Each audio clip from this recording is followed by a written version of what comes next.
Hey everybody, welcome back to my channel. If you are new here, hello. If you are returning, welcome back. Thank you so much for sticking around. I really appreciate you. This is my first time sitting down to film since filming my two feature-length Amberlynn Reid videos last month.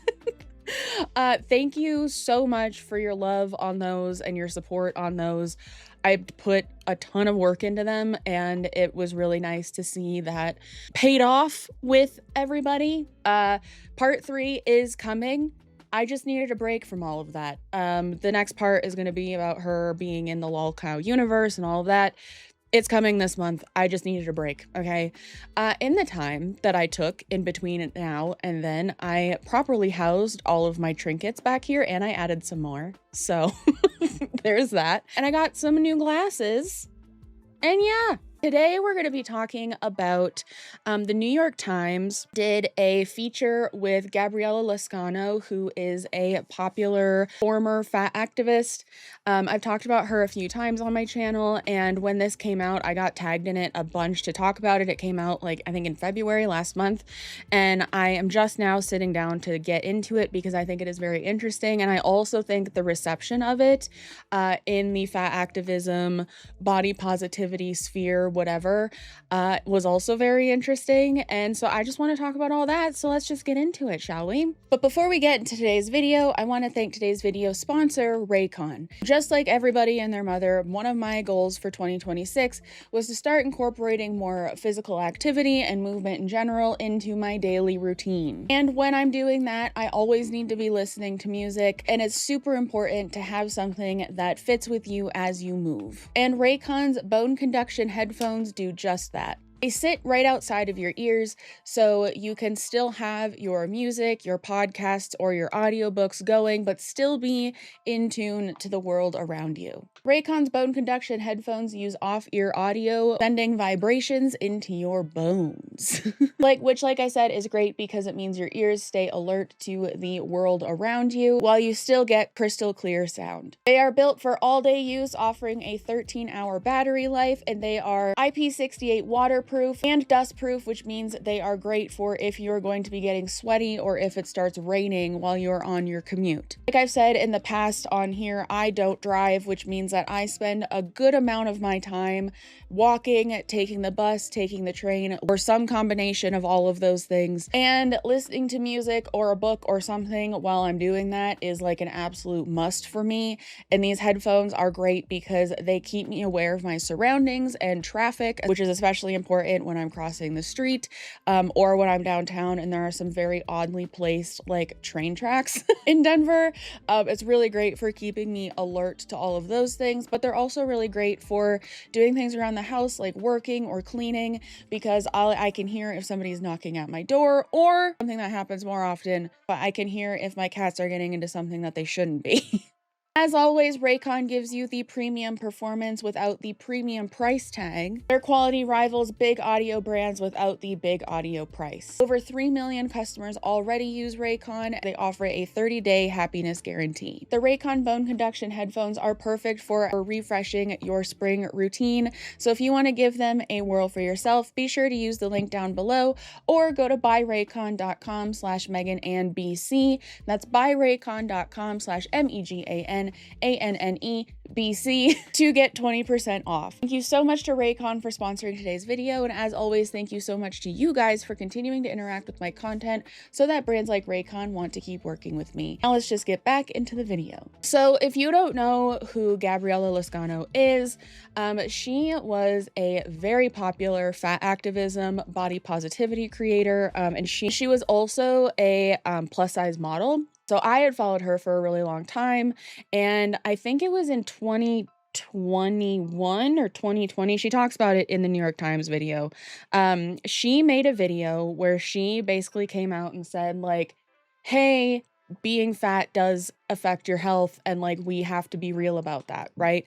And I praised her up and down for doing that because she was a very big voice in the community at the time. A lot of fat activists were not pleased. And I'll put that video here just so you can get the whole picture of it. I'm gonna say something controversial and I don't care. I don't care how trendy or cute or fun it seems to be fat. Don't let that shit fuck with your head. Don't let the idea that, oh, I could catch a dick no matter how big I am, cause you to forget about your health and to keep gaining weight. I actually feel kind of guilty for being a part of this movement, and I know it's not my fault or my responsibility to keep other people's health, but being a pioneer in this game, like I literally was one of the first influencers to work with Fashion Nova before they even had a plus size line. So when I say I'm a pioneer, I'm a pioneer. I'm one of the main reasons why we have the plus size fashion industry that we have. And you could argue with anybody, that's the truth. And my point is that I see a lot of fat girls who gained a lot of weight from being caught up in this movement and turning around 5, 6, 7 years later talking about, damn, I let my health go to shit. I got this problem now. I'm 400 pounds. I can't do this. I can't do that. Babe, it's not all it's cracked up to be.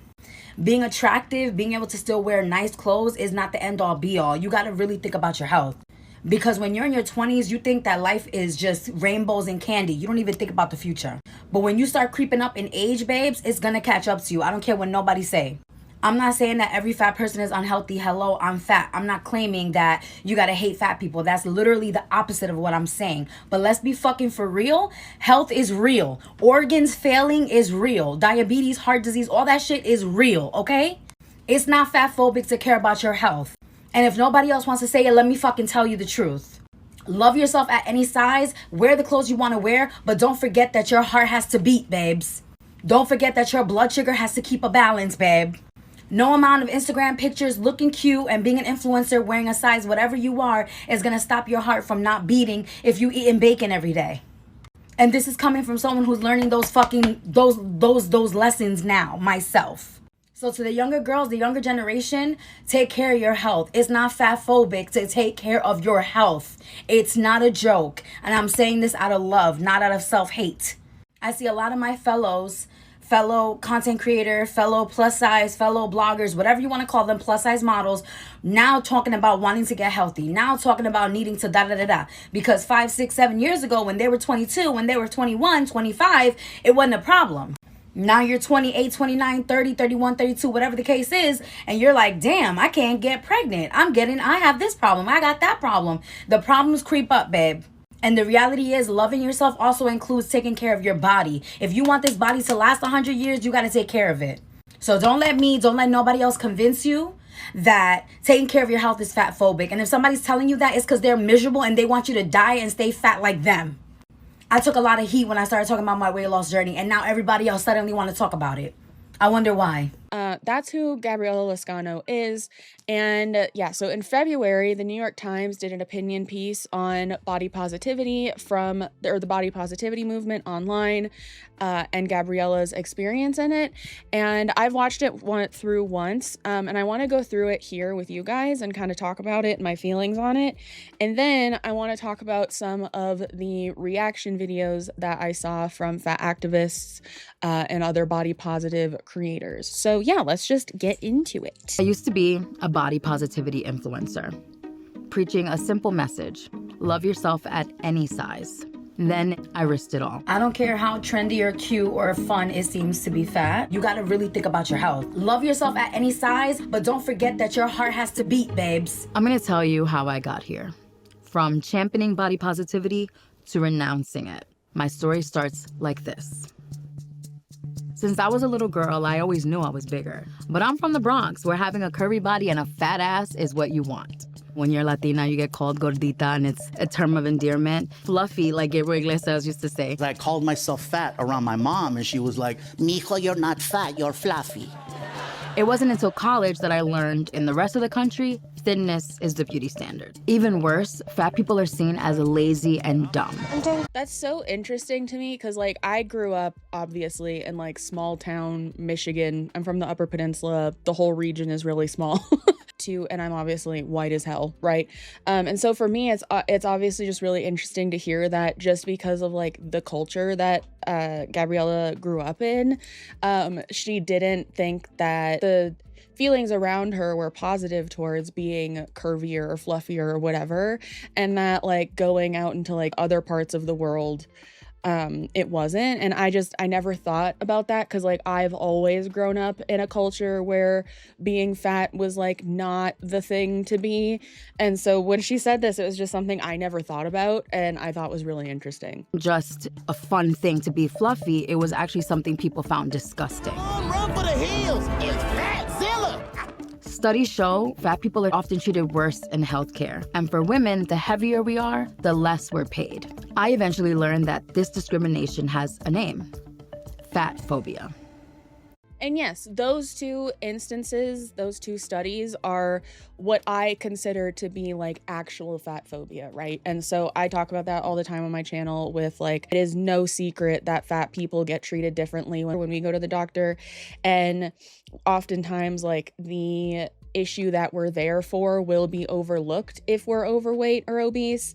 And that has happened to me. I know that has happened in much more severe cases for other people. And that is something. The wage thing, I don't know enough about to talk about, quite frankly, but I do know that there are numbers and statistics out there saying that fat people, especially fat women, do earn less in jobs for whatever reason. I never planned on being a body positivity influencer. I wanted to be an actress. I wanted to be a star. I love Beyonce. But being plus size, I never felt like it was possible. And so I started my YouTube channel in 2010. Make like a semicircle type of effect. But it's just a simple tank top and it only costs like 13 bucks. That's when I started to get more attention from other plus size women about how empowered they felt watching my content. And that just made me feel like I had a bigger purpose in what I was creating. I started posting more intentionally. You woke up for a reason. You didn't wake up to feel bad about yourself. Sometimes about plus size fashion. They actually look like a legit 3X. They look big. Or travel. I deserve to be on this flight just as anyone else. Brands started sending me clothes to model. I have a collaboration with Boohoo. So I partner with GS Love Me. Thank you to Forever 21 for sponsoring this video. I was on magazine covers and making headlines.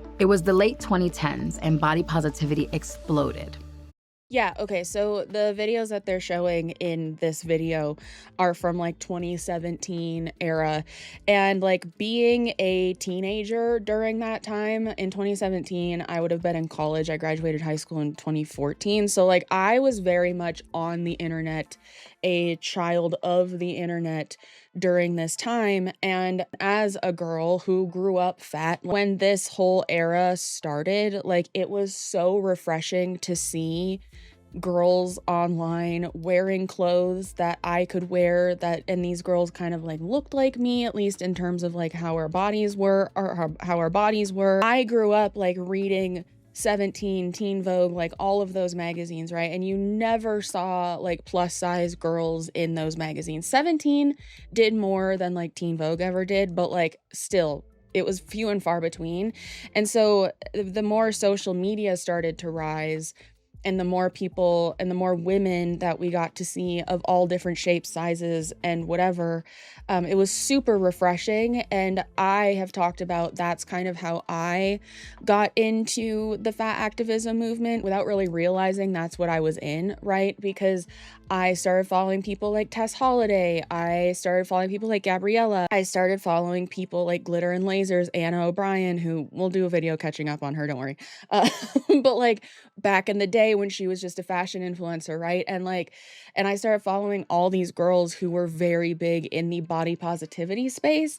But then, as we'll talk about, it kind of morphed into fat activism. And that is when me, as like a young, impressionable teenage girl, who was finally seeing people who looked like her be on social media, be popular on social media, I really think it started to influence my train of thought regarding my health and everything. I never blame it for me getting as big as I did, but like it definitely didn't help. And we'll talk about that with Gabriella here. But yeah, I distinctly remember this time being like, you could feel the things were changing, and it was really, really nice. Like for me, I remember when Forever 21 created a plus size line, and that was huge because up until that point we only had like the Lane Bryants and the Torrids and the women's section at like Penny's and Kohl's and stuff, and so we never had a lot of like plus size clothing available for younger people. And so yeah, I'll never forget when Forever 21 launched their first plus size line. That was huge. Having more affordable options as well in my size was huge. Like, and it just felt like the tides were finally shifting. And so it was really easy to get caught up in that whole thing just because I was so used to just being like kind of an outcast in the fashion world, in media and whatever. So yeah, anyway. Versace brand featured 3 plus-size models. Full-figured, plus-sized lady. American Vogue. Sports Illustrated. A huge step forward for body positivity. I ain't no size 2, but I can shake it, shake it. Seeing a community that welcomes you with open arms and tells you there's no pressure to look this way, to be this certain weight. I mean, does that not sound like paradise? And that was another part of it too, where like you always saw like on the cover of like Cosmo and the big magazines that existed at the time, and they still exist now, but were like really prevalent at the time, and mainstream media, like you were always being told as a fat woman in particular that like you had to change. Were not worth anything unless you lost weight. Like you were only going to reach your highest potential of like being if you lost weight. Because this is coming off of like the 90s, early 2000s, thin as in heroin chic time. Just like it was nice to just feel included, it was also so nice to be in this like corner of the internet and finally be told that like there's nothing wrong with you, like as you are, and you are fine, like you are beautiful, you can wear cute clothes, blah blah blah. And I know that sounds super superficial and maybe materialistic, but like that mattered to a lot of us at the time, especially girls who were like my age at that time. And so yeah, that was also another really big part of how I remember the body positivity, which then turned into fat activism movement, kind of came up on social media. Then, over time, I got heavier and heavier. I've always been an adventurous person, but there was a lot I couldn't do anymore. Fitting into the seats on roller coasters, planes. I couldn't wear heels, my dresses wouldn't zip up. And that wasn't all. When you're bigger, you might not be able to wipe as well as a thinner person. You can't reach because there's no space. Some days I would look at photos and not even recognize myself. I'm only 5 feet tall, and at my heaviest, I was close to 400 pounds. I started to wonder if loving myself at any size had become an excuse to ignore how big I was getting. I felt like I saw myself being brainwashed, essentially. Meanwhile, the language around body positivity began sounding more extreme online. There are a few words that I don't allow. Healthy is one of them. This comes up a lot when I talk about how the word obese is a slur. I don't want to step on the scale at the doctor's. I say, oh, I don't want to be weighed today. Intentional weight loss is fat phobic. This is what makes exercise fat phobic. It's rooted in fat phobia. It's not rooted in science. It doesn't work. I've even seen celebrities being attacked for losing weight. This morning, Kelly Clarkson facing criticism after revealing she's taking a prescription medication for weight loss. The slimmed down star is facing criticism after her noticeable weight loss. It wasn't always like this. Years before, I had often talked about weight loss without getting hate. The last couple days I was feeling really like depressed, and I was like, I need to get my ass out there and work out. Today's video is going to be a what I eat in a day video to lose weight. But as the body positivity community became more radical, I was scared to say the wrong thing, so I stayed silent. Which is totally understandable, okay? Like, I think that is so completely understandable because like that's honestly, like the first video that got me where I am on my channel now was talking about how the fat activism, how the body positivity, fat activism communities online had evolved over time and why they suck now. Because like, I think the goalpost now in 2026 has continued shifting because more people are starting to lose weight intentionally, so they can't just like shit on that altogether anymore. But like, there was a time where like if you talked about losing weight intentionally, like you were fat phobic, you hated fat people. And if you lost weight and you kind of like, what's the word, deprogrammed yourself from the thought processes that came along with body positivity, fat activism, and you started talking about that online, oh my God, forget about it. They still don't like people like me. and other people in this corner of the internet, because they think that like we just hate fat people because we lost weight. If you're new here, my highest weight was like 315 pounds. I think like 320 was the highest I ever remember seeing on the scale. I could be wrong, but I think that's about where I was. I had weight loss surgery in 2018. I lost like 115 pounds with that. Over the course of the years, I did gain some back, and I am now on Zepbound. I've been on that since November, and I've lost like 35 pounds since then. But like I talked about before, I was very heavily taking in all of this kind of content on social media, and I really do think that it influenced my thoughts on my own health and my own size, because a lot of people who were creators in this space, or just like me, consumed the content in this space, like we all kind of share the same sentiment that like the idea of like loving yourself no matter what size you were really got blown out of proportion to like, oh, your like vitals and stuff at the doctor just don't matter because that's fat phobic. Getting weighed at the doctor is fat phobic. Like going to the gym is fat phobic. Like it got way overinflated to that. And I think for me, I had a wake up call when I got routine blood work done. That's kind of that was the straw that broke the camel's back for me. But I was also just starting to notice like how extreme the things that these people were saying were becoming. And I was like, I don't know if I necessarily agree with all of that, you know? And I was lucky enough that I didn't have a platform or anything in this space. It was not something that was making me money. And so I could just kind of like deconstruct like as I went along. But I always talk about when creators like Gabriella come out after having been creators in the fat activism, body positivity space, like they get shit on. Like it's crazy. And that's like kind of the catch-22 of being a creator in that space, is like if you are doing that and whatever, and then like something happens and you change your mind and you decide you want to lose weight, like you're gonna lose followers and you're gonna get a lot of scrutiny and backlash, because it's almost like a cult. And so I don't blame Gabriella one bit for staying silent, because like I think I would probably do something similar, at least until I figured out how I wanted to approach it, because I just, the dogpiling would be a lot for one person to handle. Then my friend died.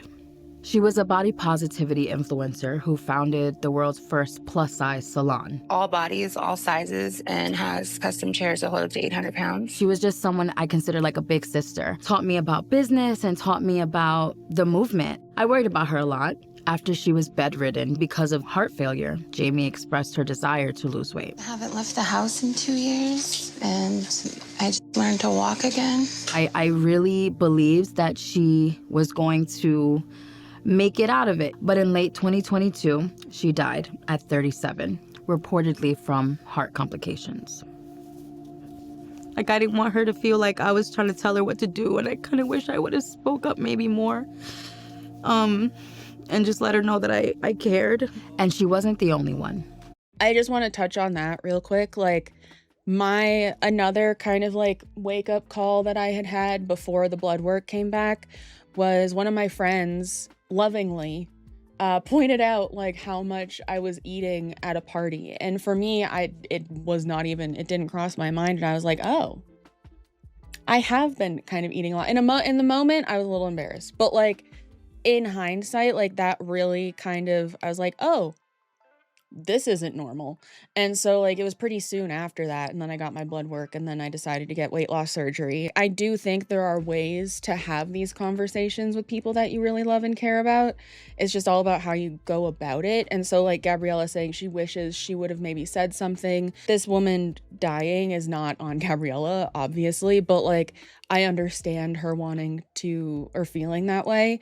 And also like having loved ones, friends, whoever pass away is like the ultimate giant wake up call, I think, for a lot of people in terms of like maybe wanting to do things differently or whatever. I don't know if I've talked about this a lot on my channel. I've had 5 friends die.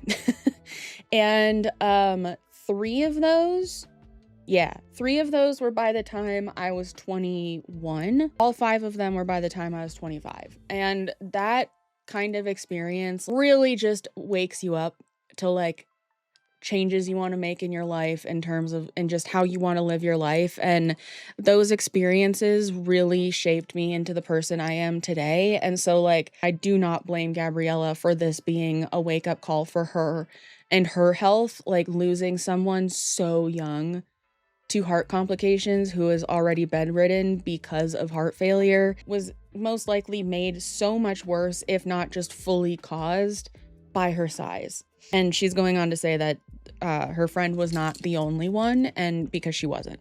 A week later, another body positivity influencer posted this video. I ruined my life with food, binge eating, and lack of self-care. I'm hoping that it's not too late for me this time. Just months before, Brittany said she developed type 2 diabetes and serious weight-related skin infections. So my pelvic region is literally the size of like a large purse. It's extremely swollen and hard. 1 week after posting that video, begging the universe for another chance at life, It's really scary how bad things can get. she died. She was 28. I don't know for sure if Jamie and Brittany died because of their size, but hearing their own regrets, I couldn't help but think of myself. It was one thing to sacrifice my adventurous lifestyle. It was another to put my life at risk. And so I just pressed record and everything I said just came out. I'm gonna say something controversial and I don't care. I actually feel kind of guilty for being a part of this movement. Health is real. Organs failing is real. Diabetes, heart disease, all that is real, okay? It's not fat phobic to care about your health. And this is coming from someone who's learning those lessons now, myself. And the backlash was massive. I've literally been seething with anger. I got backlash for responding to the backlash of that video. I distinctly remember that experience. Blowing my mind how fat phobic you've become. You should know better and do better. The body positivity community branded me a pariah. And so I left. I want to lose more weight, but I still feel a lot better than I did before. I feel a lot more like myself. Let me be clear. Not every fat person is unhealthy.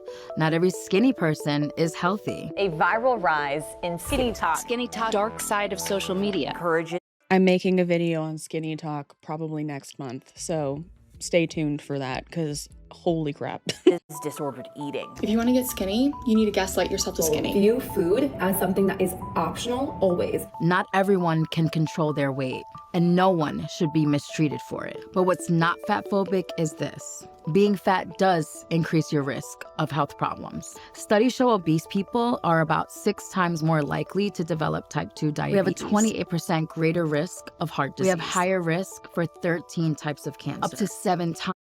Hello? Okay, my camera overheated. That's the first time that's ever happened to me.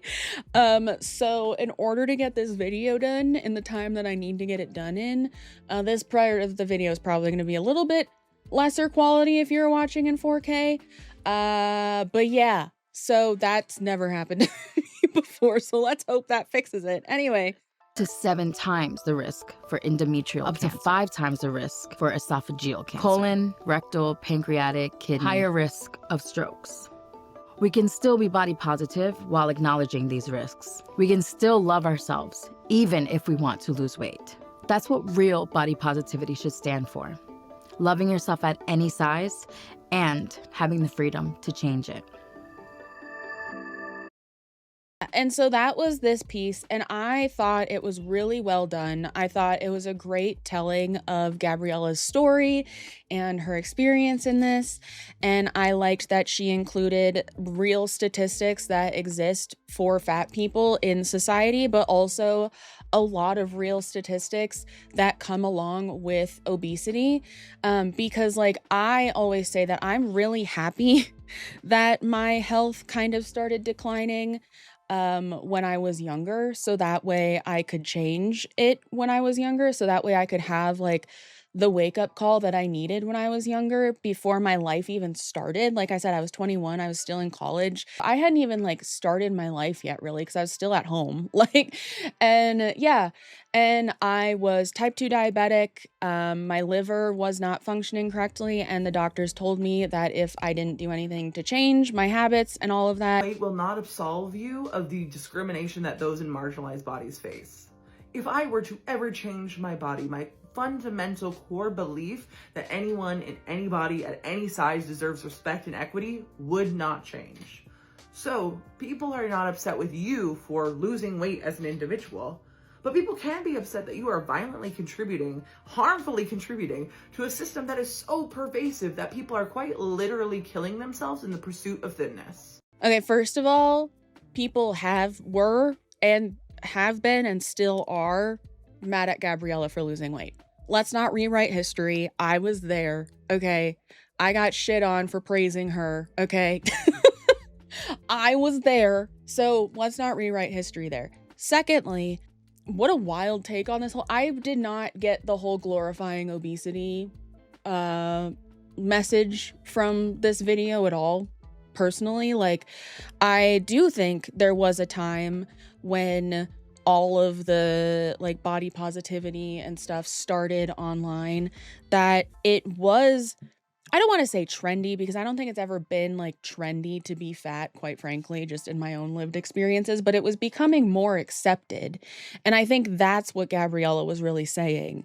I don't think she was accusing anyone of glorifying obesity. This could be because I personally don't think that the majority of, well, maybe not now, but like at the time, like when all of this was like on the rise, and then when it was more like socially accepted on social media and all that, I never thought they were glorifying obesity. Even when I was losing weight, I never thought they were glorifying obesity. Like, some of it, they were lying and they were spreading medical misinformation.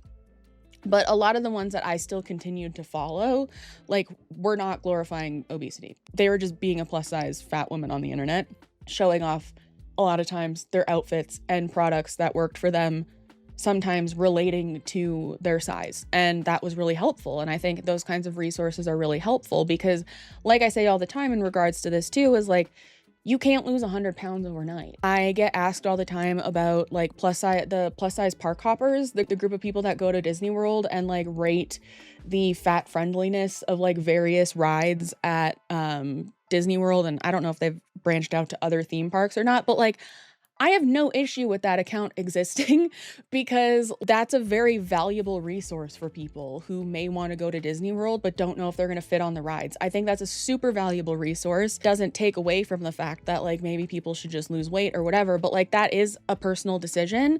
And also you can't, like I said, you can't change it overnight, and maybe you want to go to Disney World in the meantime and you want to know if you're going to fit on the rides. And so like with the fat influencers and body positivity influencers around the time that Gabriella was coming up, and then like when I was kind of on the flip side of that and I was on my own thing, I never saw them as glorifying obesity because I thought that a lot of them were still providing like a valuable resource in terms of like fat clothing reviews, product reviews, all of that as it pertained to being a fat woman, a fat person, whatever.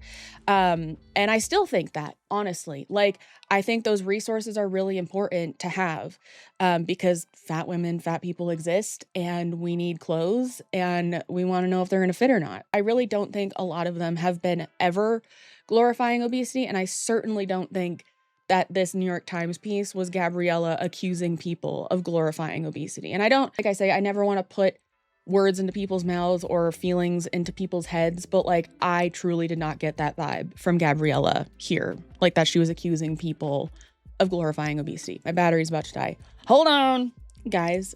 Just a quick tangent here because I sat down and I saw it again. My boo brought me some Labubu's because that was not a phase for me, okay? Not a phase whatsoever. I just ordered the new Sanrio ones because Hello Kitty and Labubu? Hello? Anyway, as I was saying, my boo got me some Labubu's and he got me one from the Wacky Mart collection. and I finally got the corn. I finally got the corn with the troll hair, and I am so excited about it. He was telling me a story, and I like mid-sentence, and I was opening it. So like I was like, pause. I finally got the corn. I have wanted this stupid thing for so long. Finally got her with her troll hair glory, and I love her. Anyway, she lives back here now with the rest of my trinkets. I'm gonna put her right there. Thank you for entertaining me on that. Let's just finish this off with one more. Oh, and I got a Neato. This thing is the shit. I hate that they're trendy right now because they're sold out everywhere, and I would really like to try the various textures. But we'll get them as I can find them. Anyway, let's watch one more video that's relevant to this video instead of me yapping about my trinkets. Okay. This message is for Gabriela Lascano and the New York Times. You're gonna wanna sit down for this. My problem with the video isn't Gabriela's personal experience. My problem is that she got online and without properly contextualizing the history and the nuances, she blamed body positivity. And all that has done is tell people waiting in the wings, it's all right, you guys, you can bully fat people again. Doctors, employers, you can discriminate against fat people. Shame them. You're justified now. The approach was incredibly irresponsible, and the result of this is gonna be a lot of harm. Your video collapses medical neglect, personal health decisions, and a civil rights movement about dignity and access into one argument. I didn't really get the whole like it's okay to bully fat people again from this. At the end, she even says like, don't do that. And in a lot of different ways. And also like, I think in terms of like context, like, yes, there's a lot of history to the fat activism movement. I have a whole history lesson video on it on my channel. But I think Gabriela gave enough history and context as it pertained to when she came up in the movement. But yeah, I really didn't get the whole like it's okay to bully fat people vibe here. I think the way that she approached society's view of fat people and how the medical system treats them and how being obese may or may not affect your health was actually very nuanced or like balanced. And yeah, but that was just me. Anyway, let's keep going.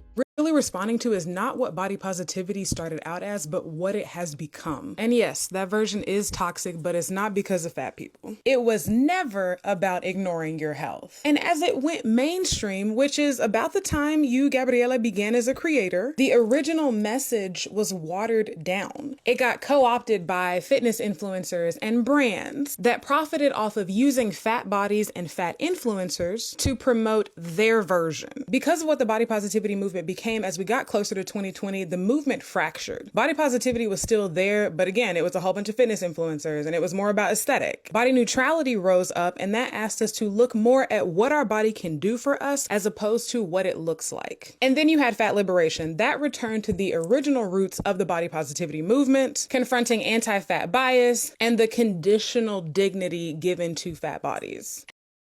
I will say that yes, that separation like did happen, and that was about when I started making my content was 2020, because like I was just noticing how toxic like the splitting of it was, and like how particularly fat activists talked about the people and like the other like legs of body positivity as it morphed on social media, because it did happen. Like I do think those like separations did happen, but I will say that I think a lot of the toxicity in the body positivity movement, which then split off to become the fat liberation movement again, like was because of the fat people in the body positivity sphere.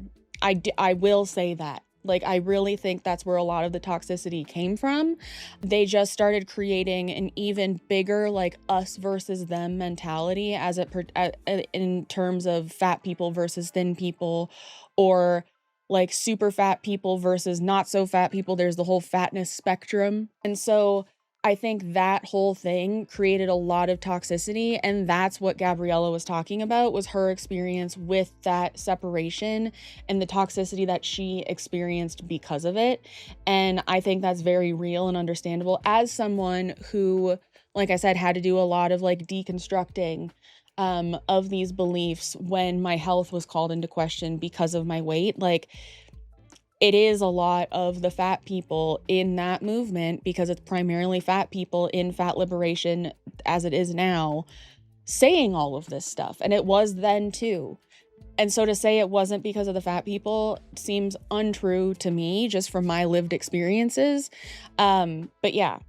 In the video, you mentioned that throughout your career, you had gained weight and gotten to 400 pounds. I gained 100 pounds, and at my highest weight, I was 425 pounds. I've since lost about 100 pounds, but I didn't get online and blame body positivity, because it wasn't body positivity that led to my weight gain. It was going through a divorce, depression, and trying to survive a very challenging season in my life. And it just makes me wonder, Gabriella, like, what are you going through? And what might you be trying to survive right now that had you not only turned to food to cope, which is a totally normal reaction, there's no shame in that, but it also has you blaming a movement that was seemingly there for you in your hardest moments.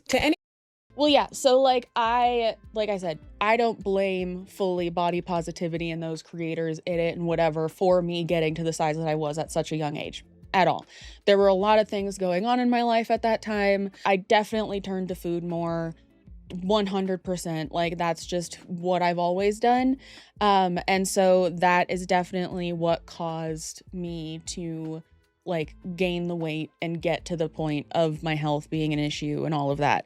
But like I said, I will say that having just the influx of this content being hurled at me on Instagram from people that I had grown to respect as creators, saying like my health is in effect, like my weight and health like aren't related, and like my weight doesn't matter, and like all of like having that thrown into my brain was not helpful at all. And it gave me a very pessimistic view of the world also.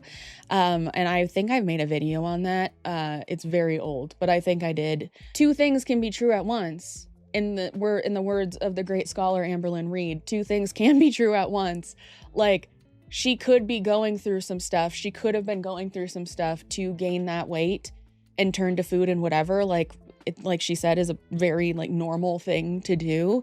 But also at the same time, like being so active and making money from this and like having it be a form of income for you, like I'm sure that influenced a lot of it too. And two things can be true at the same time. And I think that's kind of the case here. Again, not putting thoughts into people's heads, not putting words in people's mouths.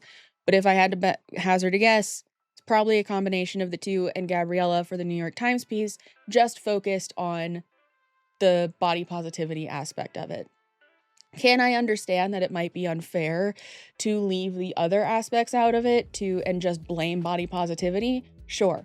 Totally get that viewpoint as well. But I just want to point out, two things can be true at the same time.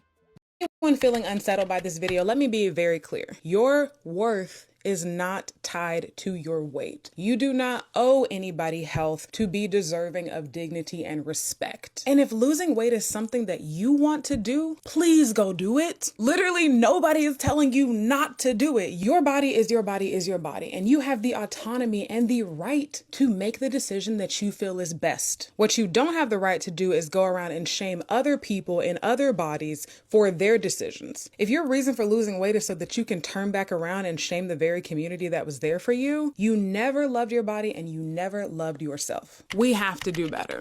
Okay, so that's the last video that I wanted to cover reacting to this whole thing. I think it's really interesting how she ended it saying like, you are not just your body and all of that, because like I'm pretty positive Gabriella said the same thing in her in this New York Times thing. But yeah, I just thought the reactions were like to be expected. but also kind of interesting. And so I wanted to talk about some of them here. Let me know what you think down below in the comments. Leave a corn emoji down below if you made it this far in honor of my corn Labubu. And yeah, that's all I have to say for this one. Let me know what you think down below. I'm very interested. I think this was a very cool thing to see from the New York Times personally, because the only time I've ever seen people talking about it really is like online, like here. And so seeing the New York Times talk about it or like publish something talking about it was kind of cool. But yeah, thank you so much to Raycon for sponsoring today's video. And that's all I have to say. Remember to be kind to yourself, be kind to others, drink your water, take your meds if you need them, and I will see you in the next one. Okay, bye.